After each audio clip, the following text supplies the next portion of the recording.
tous, bonjour et merci de votre présence. Voilà, Arabesque 12e édition. J'espère que vous le ressentiez, mais cette programmation elle a vraiment été faite avec beaucoup de cœur.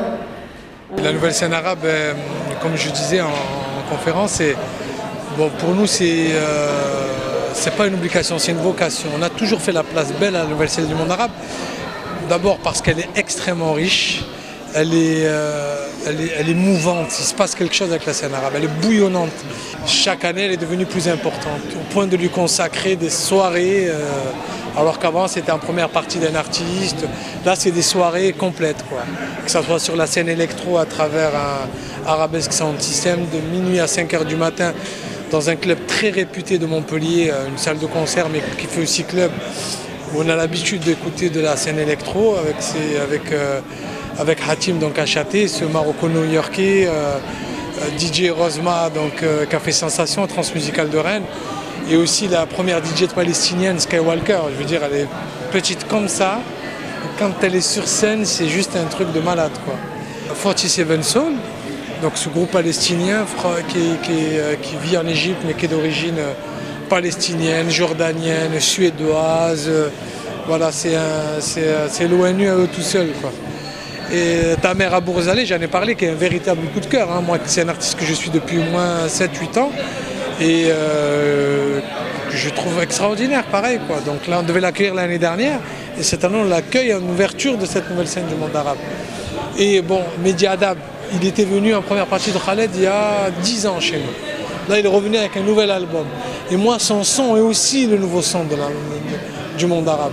Parce que là, il y a apporté aussi des sonorités africaines. Il est allé explorer ça sur place, en Afrique. Et il nous a ramené un album majestueux qui viendra présenter sur le Festival Arabesque avec ses musiciens sénégalais aussi. Et cette année, on a voulu rendre un hommage à la grande Warda, cette grande diva du monde arabe, avec 2 concerts. Parce que l'année dernière, on n'a fait qu'un concert, on a eu des problèmes. On a dû refuser beaucoup de monde. Donc cette année, c'était 2 concerts, sinon rien. Voilà. Donc là, c'est vrai que c'est avec des musiciens, de très grands musiciens de l'Orchestre Symphonique d'Algérie aussi qui sont là. Et ça va être un grand moment, oui, j'en suis sûr, vraiment. C'est le moins visible, mais qui est le plus important. C'est Unisson qui a créé ce festival arabesque et à travers le festival arabesque, on a toutes nos actions sociales qui sont mises en place, tout notre travail de médiation qu'on poursuit toute l'année sur le terrain. On n'est pas juste des petites montgolfières remplies d'air vide.